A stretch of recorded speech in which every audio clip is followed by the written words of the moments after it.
The gray walls of the prison slowly disappeared in the rearview mirror. Melinda Hawthorne drove carefully, glancing occasionally at the passenger seat where her husband sat silently. Reed had changed. The wrinkles around his eyes had deepened, his temples were graying, and the once soft look in his brown eyes now seemed detached. 10 years of imprisonment hadn't gone unnoticed. She remembered their last meeting before the sentencing as if it were yesterday, the sun-drenched courtroom, his slumped shoulders and trembling hands. Melinda had sworn to herself then that she would wait for him, no matter what it took. And now, 10 long years later, they were together again. Their small house on the outskirts of Portland hadn't changed much.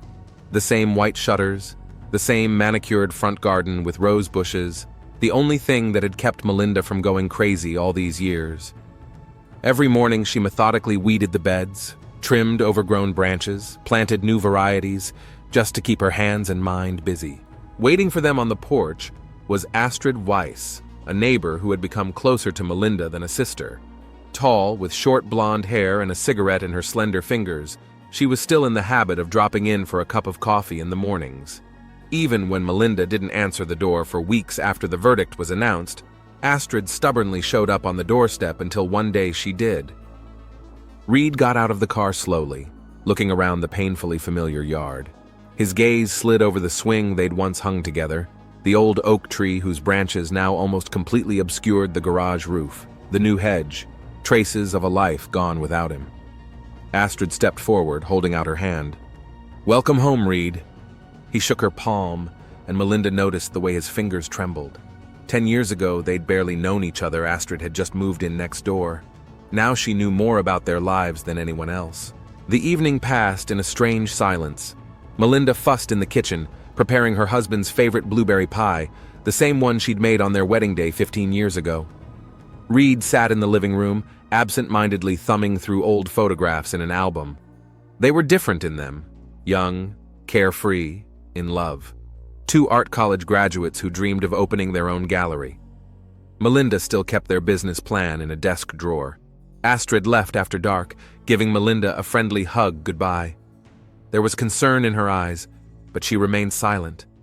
Night fell on the house, enveloping it in a cool spring silence. Melinda made her bed in the guest room. They hadn't discussed it, but they both realized that 10 years of separation couldn't be erased by one day. Lying in the dark, she listened to her husband's quiet footsteps behind the wall, trying to figure out who this near stranger was who had returned to their home, and what was left of the Reed she'd once loved. It was a rainy spring in Portland. Drops drummed monotonously on the eaves, turning the front garden into a murky green haze. Reed sat for hours at the living room window, staring out at the blurred landscape. His hands, once confidently holding a brush and creating amazing paintings, were now resting on his lap.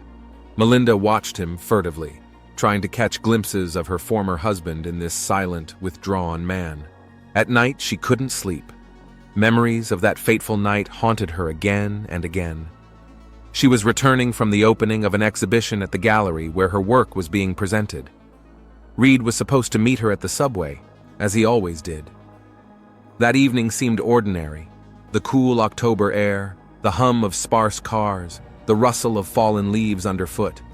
And then, shouting, rough laughter, the smell of cheap alcohol.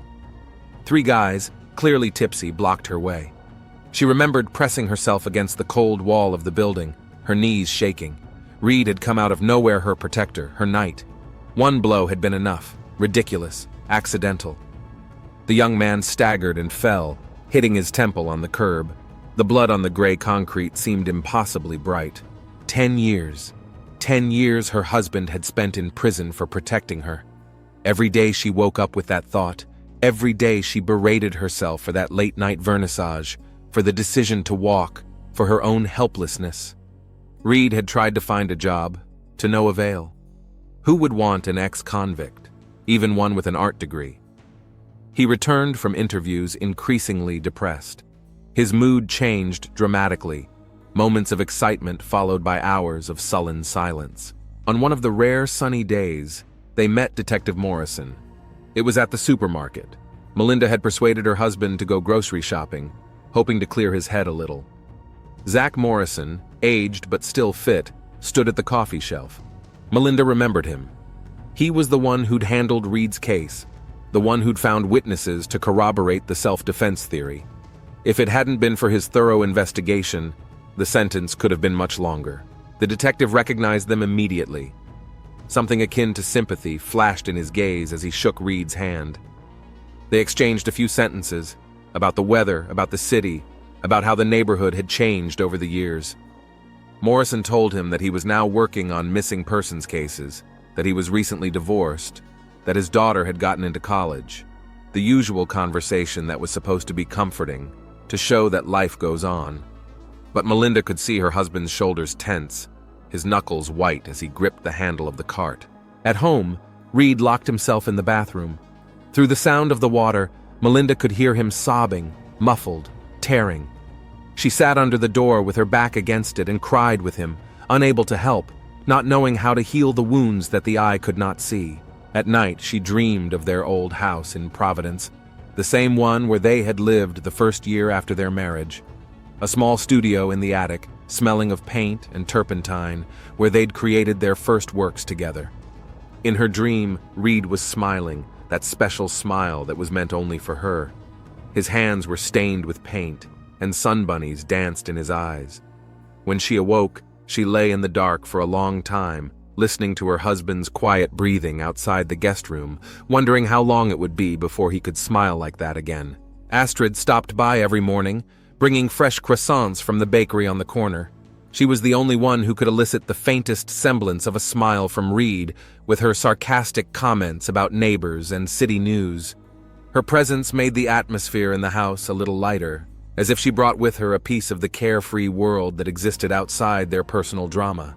One evening, Melinda found Reed in her studio.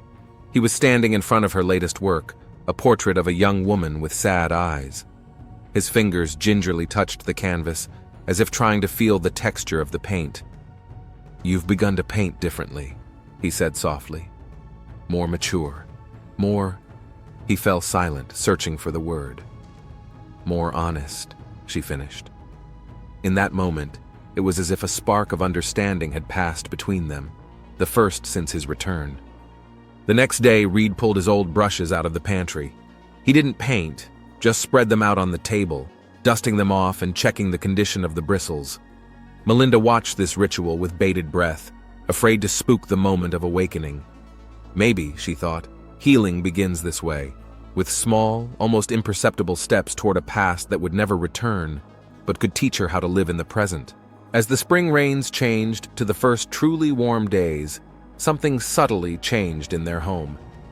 Melinda noticed it one morning when Reed made breakfast by himself for the first time in a long time.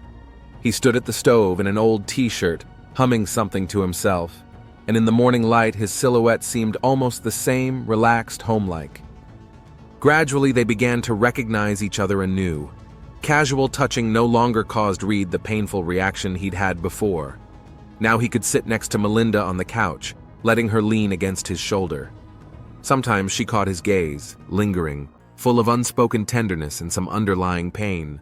At their first intimacy since their return, Reed had been shaking like a fever. His hands, once so strong, barely dared to touch her body. Melinda remembered that night in great detail. The whisper of the sheets, the moonlight streaking the room with silver stripes, the salty taste of his tears on her lips. She didn't ask. Words weren't needed, just held him until the trembling subsided, until his breathing evened out, until the darkness outside the window began to thin. After that night, something seemed to break in his aloofness. Reed smiled more often, his movements regained their confidence. He had even begun to sketch, still only in pencil, furtively, when he thought no one could see. Melinda would find them later, crumpled sheets of paper with barely sketched silhouettes hidden between the pages of books. But there were other moments, too. Sometimes, in the middle of a conversation, his gaze would become absent, as if he were falling somewhere deep inside himself. Sometimes he'd wake up in the middle of the night screaming, and then spend a long time smoking on the back porch, refusing to talk about what he'd dreamed. At such times, Melinda physically felt the wall between them, a wall of unspoken words and unexpressed pain.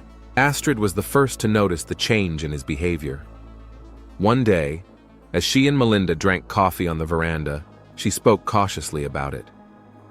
"He's different now," she said, looking thoughtfully into her cup.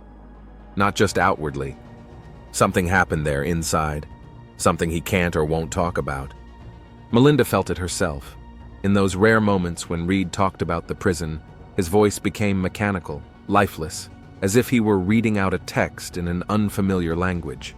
He never mentioned the other inmates, never talked about his daily life there, just the dry facts, schedules, rules, procedures. Reed was still looking for work. Every morning he left with a folder of his old sketches and returned increasingly depressed. One day he confided that the owner of a small gallery had agreed to hire him part-time, hanging paintings, working with visitors. But when he learned of his criminal record, the offer was silently withdrawn. In their bedroom, now they slept together again, Reed often woke up in the middle of the night. Melinda had learned to recognize these moments by the change in his breathing. Sometimes he'd just lie there staring at the ceiling.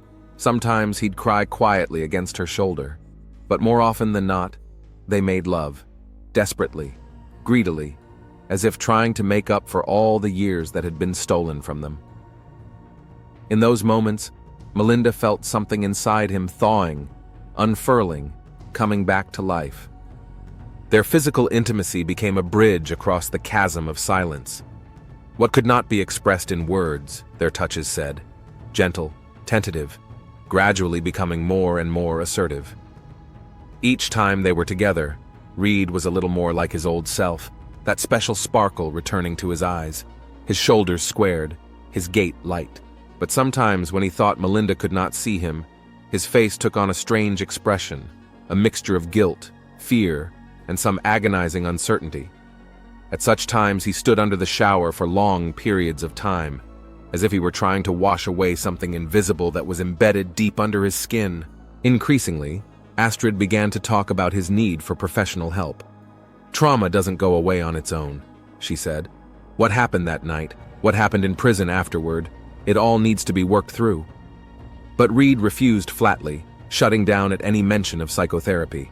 One morning, Melinda found him in the bathroom, standing in front of the mirror, looking at his naked body as if he were seeing it for the first time. His fingers slid over the scars. Some were old, from their previous life. Others had appeared in these 10 years.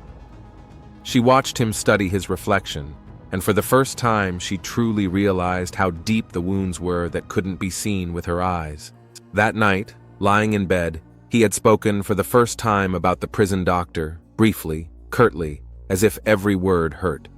About the regular checkups, about the tests, about the special helplessness you feel when your body becomes someone else's property. Melinda listened without interrupting, only squeezing his hand tighter. Somewhere in the back of her mind, she knew that this was just the tip of the iceberg, that the real story was hidden much deeper, but she was grateful for that little bit. Dr. Cordelia Page's office smelled of coffee and antiseptic. Melinda sat in the chair, mechanically smoothing the creases in her skirt as the doctor studied the test results.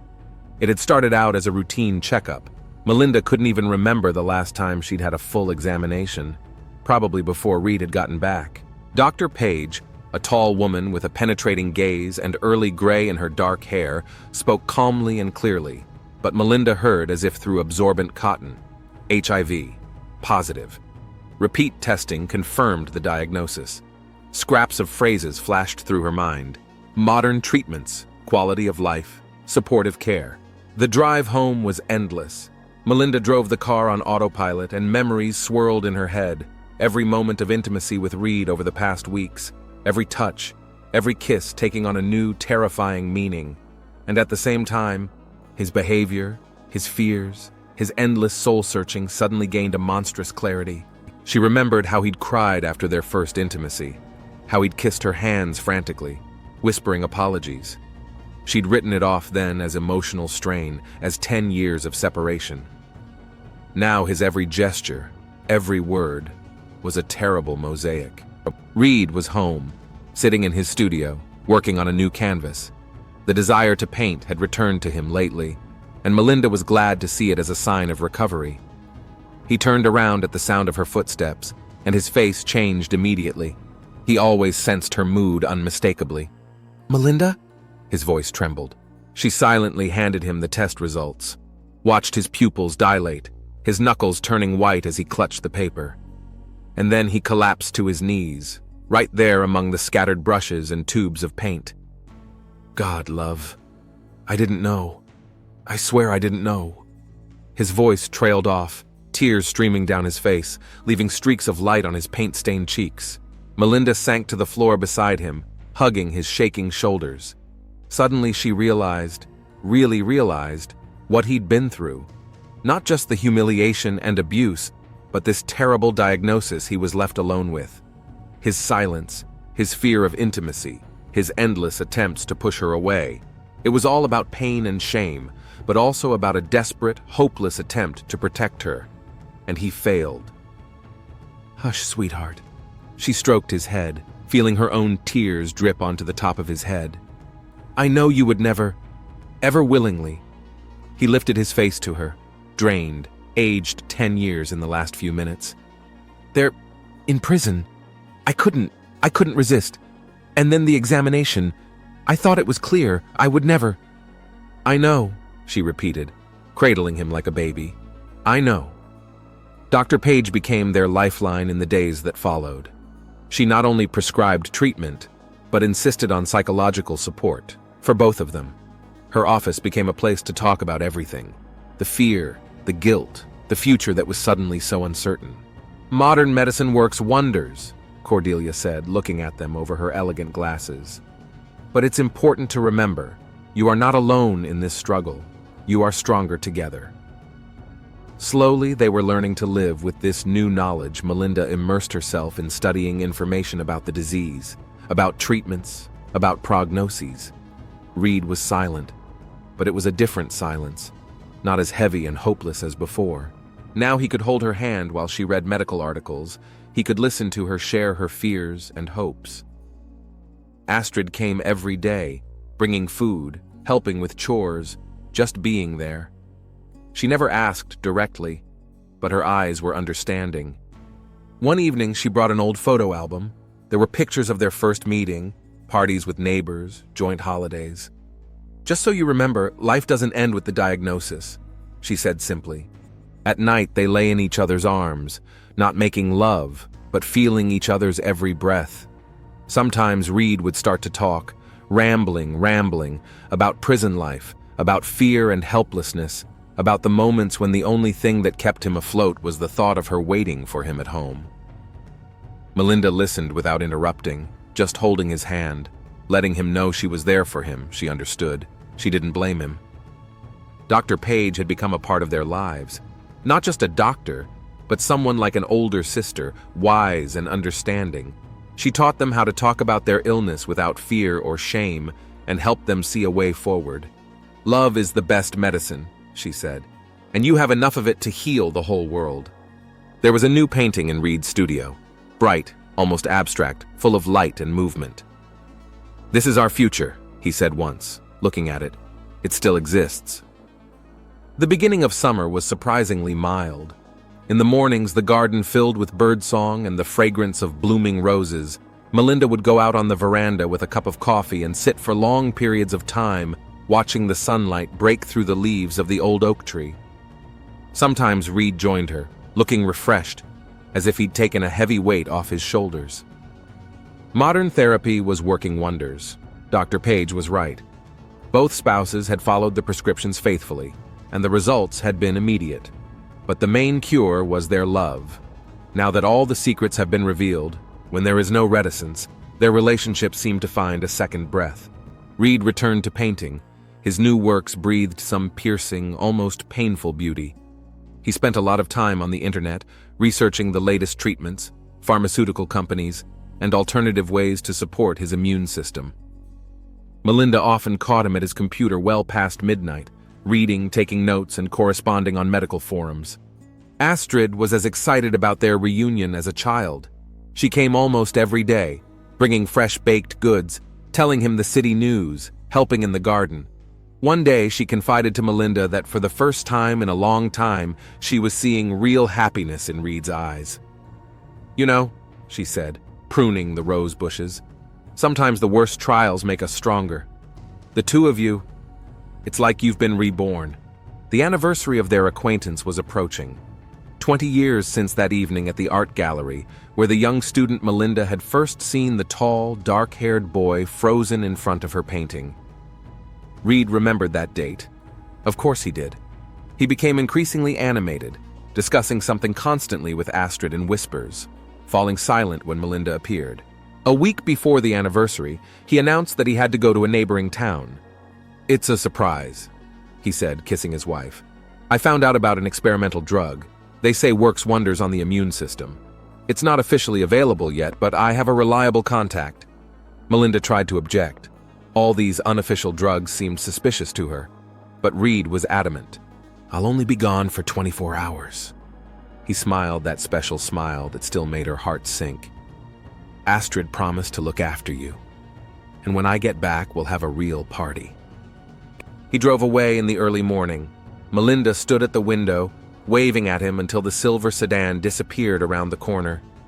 A strange uneasiness stirred somewhere deep inside, but she pushed it away. They'd been so happy lately that any worries seemed misplaced. The day stretched on slowly. Astrid stopped by twice. They drank tea and discussed plans for the upcoming gala. The neighbor was unusually animated, glancing at her watch every now and then. "He's up to something special," she said cryptically. "You'll see." At night, Melinda slept poorly. The bed seemed too big without the familiar warmth beside her. Toward morning, she dreamed of that evening in the gallery, the smell of oil paints, the dim light, his eyes meeting hers for the first time. The next morning brought the first alarm. Reed's phone wasn't answering. Astrid tried to call him several times, then came herself, anxious, unaccustomed to silence. By evening, they had called every hospital and police station within a 100-mile radius. No one had seen Reed's silver sedan. The man he'd arranged to meet with hadn't returned messages. "Maybe the phone just died," Astrid said, but her voice was shaking. "Maybe he decided to spend the night in a motel." But they both knew something was wrong. Reed never disappeared like this, unannounced. Not now that they'd finally found their happiness. Night fell on the quiet house, bringing with it a chilling fear of the unknown. Somewhere in the darkness, a clock ticked, counting down the minutes of his absence. Melinda sat at the window, staring out into the darkness, her mind reeling with fragments of their last conversation. His smile, his kiss, his promise to return. The call to the police came at dawn. An unknown person reported a body in the industrial area of the old factory. Detective Morrison recognized Reed immediately, despite everything that had happened. The silver sedan was found a mile from the crime scene. Keys in the ignition, a small paper bag of medication on the driver's seat. Melinda arrived at the morgue with Astrid, pale, staring at her with a halting gaze. She held herself unnaturally upright, as if the slightest movement could shatter the delicate balance that kept her conscious. As the pathologist began to read out the report, she suddenly screamed. A long, terrible, inhuman scream. Astrid barely had time to pick her up. "It was my fault," the neighbor repeated as the nurse administered a sedative to Melinda. "It was my contact, my anniversary present to you. I found someone who could get the experimental drug. We were planning a surprise." Detective Morrison interviewed the drug supplier that same day. The man turned out to be a respectable pharmacist, a longtime friend of Astrid's from her college days. "Mr. Hawthorne arrived around noon," he said, laying out the documents on the table. "We discussed the drug, I explained the regimen, showed him the results of the studies. He was in high spirits, talking about the anniversary, making plans. He left at about 3 o'clock in the afternoon." Everything corroborated his words. Surveillance footage, staff testimony, documentation on the drug. The drug did exist, the latest development of European laboratories, not yet officially certified, but showing amazing results. Melinda sat in Morrison's office, crumpling her handkerchief in her hands. It was as if she had aged 10 years in the last 24 hours. "He was so happy," she whispered. "Said everything would be all right now, that we'd make it together." Detectives reconstructed Reed's itinerary, a gas station on the outskirts of town, a roadside cafe where he had lunch, A last call to Melinda around 5 p.m., and then it was like going nowhere. A dark road, a deserted stretch of highway, and what happened next? The pathologist took Morrison aside, lowering his voice to a whisper. The preliminary report indicated sexual assault, brutal, methodical. The nature of the injuries indicated that the perpetrator was familiar with the prison subculture. This wasn't a random attack. Someone was deliberately humiliating, retaliating, punishing.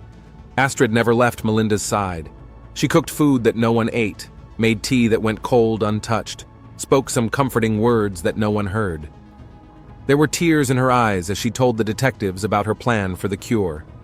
"I meant well," her voice trailed off. "They've been so happy lately. Even the illness hasn't broken them. I thought it would be the perfect gift." Morrison worked around the clock.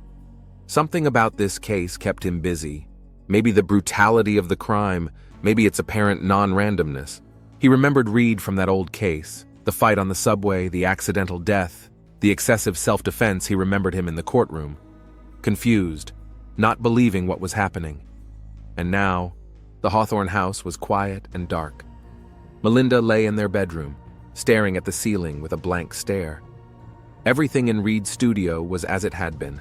The unfinished painting on the easel, the scattered brushes, the dried palette. It was as if he had stepped out for a moment and was about to return. Astrid was sitting in the kitchen when a police car pulled up to the house. The detectives had found another surveillance camera at an abandoned gas station not far from the crime scene. They were to go through hours of footage, looking for any clue, any trace that might lead them to the killer. Morrison sat in the prison archives, surrounded by folders of personnel files. The yellowish light of a desk lamp picked out the endless rows of file cabinets from the semi-darkness. Somewhere in here, among the thousands of histories of crime and punishment, lay the solution to Reed Hawthorne's death. In front of him lay a case from 10 years ago, a fight on the subway, the accidental death of a young boy. At the time, it seemed like a simple case of excessive self-defense. In defense of his wife, Reed pushed his attacker. Fatal accident, sharp edge of the curb, bad fall. Jeremy Noyce, 19 years old, dead on the spot. Morrison remembered photographing the scene, interviewing witnesses, writing the report. But now, looking at the yellowed pages, he saw what he had missed then. Jeremy Noyce. Why did that name seem so familiar? The answer was found in Reed's cellmate list. Frank Noyce. He was serving a 15-year sentence for armed robbery. The same Noyce, the dead guy's father. Prison officials' records were skimpy, formal. Incidents in the showers, a few visits to the infirmary for injuries of varying degrees, nothing out of the ordinary for prison life. But between the lines, something else read. A system of informal hierarchy, unspoken rules, the brutal law of the strong. Frank Noyce was an authority among the prisoners. He was feared, reckoned with, and he ended up sharing a cell with the man who killed his only son. Morrison found medical records. Reed was hospitalized 4 times in his first year in prison. After that, it's like a lull. No incidents, no complaints. It's like someone learned to be compliant. In the file was a report from one of the wardens, a short note about an overheard conversation. "Either you do what I say, or you don't get out of here alive." The date coincided with the last visit to the med block. The detective leaned back in his chair, feeling the pieces of the mosaic begin to fit together. 10 years of hell, 10 years of humiliation and abuse, 10 years of silent submission, just to survive, just to get home. He remembered the autopsy results, the nature of the injuries, the killer's handwriting. Someone knew prison life well. Someone wanted to do more than kill, to humiliate, to break, to punish. Frank Noyce's parole was flagged 2 months ago. Just as Reed was starting a new life, just as he was finally finding some semblance of happiness. Morrison reached for the phone. He had to check the security cameras in the old factory area. He had to find witnesses. He had to prove what he already knew deep down. This wasn't an accidental death. This was revenge, long and carefully planned. His footsteps echoed in the corridor of the archives. Somewhere in the city, a killer lurked, confident of his impunity. But now Morrison had a thread, a thin, almost imperceptible thread that could unravel the tangle of pain, violence, and revenge. The former warden of the prison, Michael Stone, agreed to meet Morrison at a small diner on the outskirts of town. His hands, covered in age spots, trembled slightly as he brought a cup of cold coffee to his lips. "I remember this guy, Hawthorne." Stone's voice sounded muffled, as if he were speaking through a pillow. "Kept to himself at first, wrote all his letters to his wife, and then, everything has a price in prison, especially defense. According to Stone, Frank Noyce controlled the whole cell block. Nothing happened without his knowledge, from cigarette trading to who would get the best seats in the mess hall. When he learned who his new cellmate was, everything changed. Noyce wasn't like regular dads," Stone grumbled, as if from a toothache. "Jeremy grew up without him. They only saw each other a couple times. But when he learned of his son's death, it became his obsession. He made Hawthorne's life a living hell." Morrison pulled photos from Reed's file. A young man with an open smile, an artist, a loving husband, and scans from the medical records, signs of beatings, lacerations, broken ribs. "He fought back at first," Stone said, growing quieter. "But Noyce, he had connections. He could organize an attack anywhere, in a shower room, a laundry room, even a church. And then he started threatening Hawthorne's wife, said he had friends on the outside." Gradually, the resistance stopped. Reed learned to obey, learned to keep quiet. Noyce turned him into his property, used him, humiliated him, broke him time after time. "You know what the worst part is?" Stone finally raised his eyes to the detective. "Hawthorne put up with all this for his wife. Every time I saw him after everything, he'd just ask if his letter had reached home. He lived by those letters. In the file were notes from the prison psychologist. Scant notes on the inmate's condition, depression, suicidal thoughts, post-traumatic stress disorder, and threaded through all the notes was fear for his wife, a desire to protect her at all costs. When it was time to leave, Noyce told him we'd see each other again." Stone finished his coffee. "I remember the look in his eyes at that moment. He knew it wasn't an empty threat." Morrison stared silently out the window of the diner.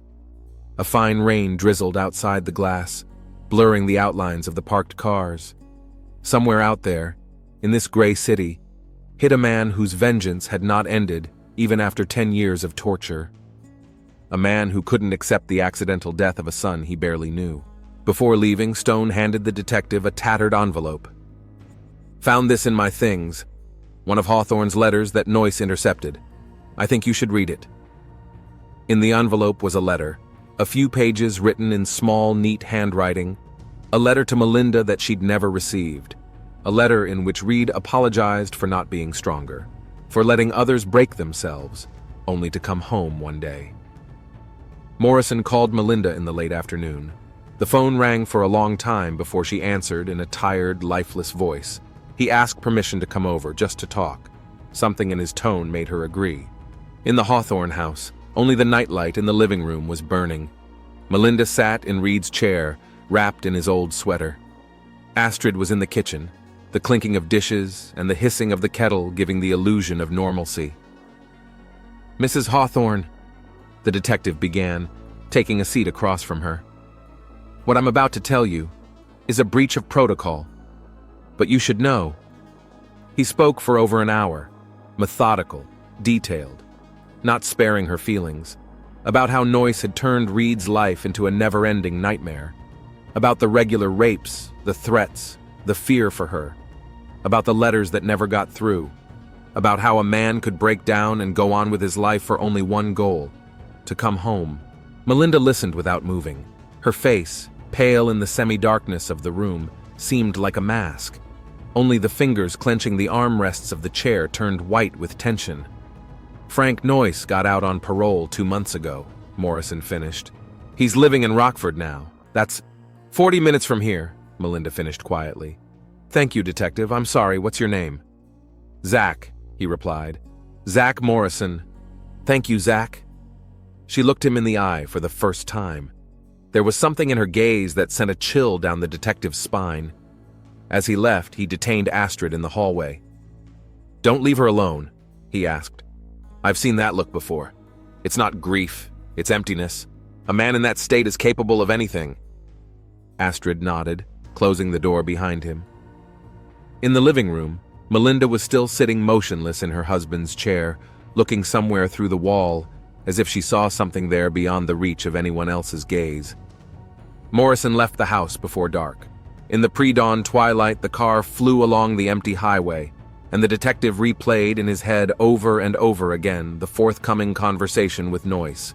There was no direct evidence, only circumstantial evidence, only the horror story told by the former warden. But he had to see Noyce's reaction, had to ask the questions that had arisen after his conversation with the warden yesterday. Rockford greeted them with a dank fog. Morrison's partner, young Detective Taylor, was checking the address an unremarkable house on the outskirts, a rented apartment on the first floor. The door was ajar. The hallway smelled of blood and something else heavy, nauseating. Morrison drew his gun, gesturing for Taylor to check the other rooms. Noyce lay in the bedroom, arms spread out. In the dim morning light, shining in through the curtains, the picture appeared in its ghastly fullness. The killer had driven a mop handle into his body, a final humiliation for a man who had spent years humiliating others. "Boss," Taylor's voice shook. "Judging by the cadaver stains, death occurred around 5 in the morning. Also, there's used gloves in the bathroom. Small ones appear to be women's." Morrison looked at the body in silence. With a professional eye, he noted details, the nature of the wounds, the position of the body, the blood spatter on the walls. This wasn't just a murder. It was an execution. The phone rang at 9 sharp. Astrid spoke confusedly, panic in her voice. "Detective, I just woke up. We sat up for a long time last night. I stayed the night at her place. Melinda, she's gone, and the car's gone. I searched the whole house." Morrison listened without interrupting. Outside the window, the foggy gray day was closing in. The first police siren howled in the distance, and he thought about how sometimes justice takes the worst forms. Morrison had ordered the house cordoned off, but he hadn't called forensics. Taylor tried to object. Procedure, protocol, the need for a lockdown. The detective cut him off with a glance. Noyce's body would be discovered later. Neighbors, the mailman, a random passerby. Let the system run like clockwork. Let the wheels of the bureaucratic machine spin on their own. He had more important things to do. He knew where to find Melinda. In his 20 years on the force, he'd seen enough people who'd lost everything to always reach for the ones they couldn't get back. The cemetery greeted him with pre-dawn silence and a thick fog settling on the gravestones. Reed Hawthorne's fresh grave was covered in flowers, white roses, Melinda's favorite flowers, the same ones that had grown in their garden. The dust had not yet settled on the black granite so recently it had been lowered into this cold earth. She sat upright on the ground, leaning against the headstone as if seeking a last embrace. Her figure seemed almost transparent in the gray morning light. Pale face, tangled hair, clothes stained with earth. Her arms were scratched from rose thorns, but she seemed oblivious to the pain. The detective lowered himself silently beside her. The ground was damp and cold, but it seemed sacrilegious to him to stand now. "You know," Melinda's voice sounded almost dreamy with a kind of eerie tenderness. "When you told me about Noyce, I felt such clarity, such peace. It was as if all the pieces of the puzzle were finally falling into place. All his nightmares, all his silence, all his tears at night. I finally understood." She ran her hand over the letters carved in stone. Beloved husband, talented artist. Each word, each letter, as if she were trying to feel them with her fingertips. I imagined every second of his pain, every scream he held back, every tear he swallowed, just to come back to me. Her fingers, covered in dried blood, gently stroked the cold stone. "And you know. Today at dawn, I realized something. Revenge can be sweet, so sweet." She turned to the detective, and he recoiled involuntarily. There was madness in her eyes, mixed with some kind of perverse satisfaction. Every cry he made, every drop of blood, it was beautiful, detective. I would resurrect him to do it again, and again, and again, until there was nothing left but screams and pain, like he did to my Reed. How he turned my beloved, my gentle, my talented husband into a quivering shadow. Her voice grew quieter, turning into a whisper that gave Morrison goosebumps. Did you know Reed couldn't sleep in the dark? Always left the lights on, always checked the locks 3-4 times, and I thought, it's prison, it'll pass. I didn't know. God, I didn't know. Morrison put his arm around her shoulders in silence. She didn't cry. There were no more tears, only a shiver, a fine, nasty shiver, as if she were being pounded from the inside out. "Detective," she whispered, barely audible, resting her head on his shoulder. "I'm pregnant," Reed never found out. "I was going to tell him on the anniversary. I wanted to see his eyes when he realized we were having a baby. That life goes on. That all his suffering wasn't for nothing." Morrison pulled out his cell phone, dialed the number without letting Melinda out of his arms. Her trembling gradually subsided, as if revenge had taken the last of her strength. "Taylor, throw away the gloves and wipe the house clean. You can make it look like a robbery. I don't care." He was quiet for a moment, feeling something inside himself break and die. "Yes, I'm knowingly committing an official offense. No, there will be no witnesses." The fog was slowly dissipating. The sun was rising over the cemetery, coloring the white roses a soft pink. They sat in silence, leaning against the tombstone. The woman who had lost everything and found terrible comfort in revenge, and the detective for whom justice was suddenly more important than the law. The air smelled of dew, earth, and something metallic. It must be the blood that had soaked into the fabric of her clothes. Somewhere in the distance, the first police siren wailed. A new day was beginning. By evening, it was getting colder. The sun was slowly sinking below the horizon, coloring the tombstones a deep orange.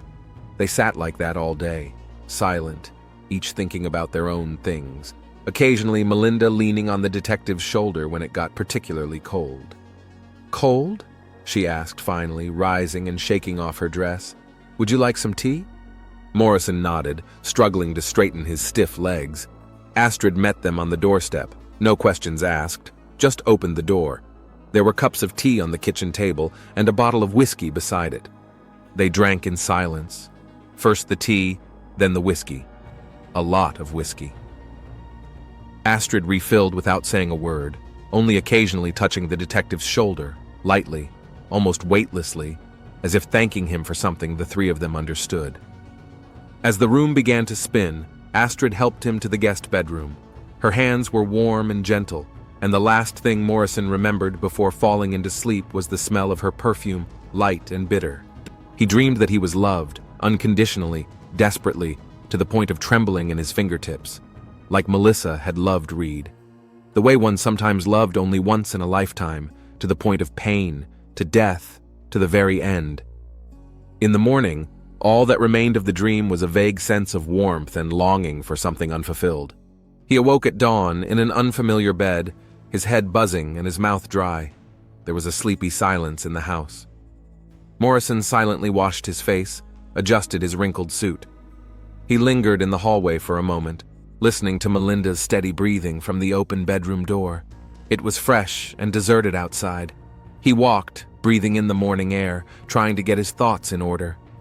The usual hustle and bustle awaited him at the station. Calls, reports, endless questions from his superiors. On the desk was a file with Noyce's case. Robbery homicide, no witnesses, no leads. Morrison opened the file on his computer and began typing. His fingers flew across the keyboard, clearly, confidently, without a shadow of a doubt. The investigation found no evidence pointing to a specific suspect. There are no fingerprints. Traces of forced entry confirm the burglary theory. Somewhere in the back of my mind, the echo of yesterday's dream, about love that can transcend everything, stirred and faded. Even the law, even your own conscience.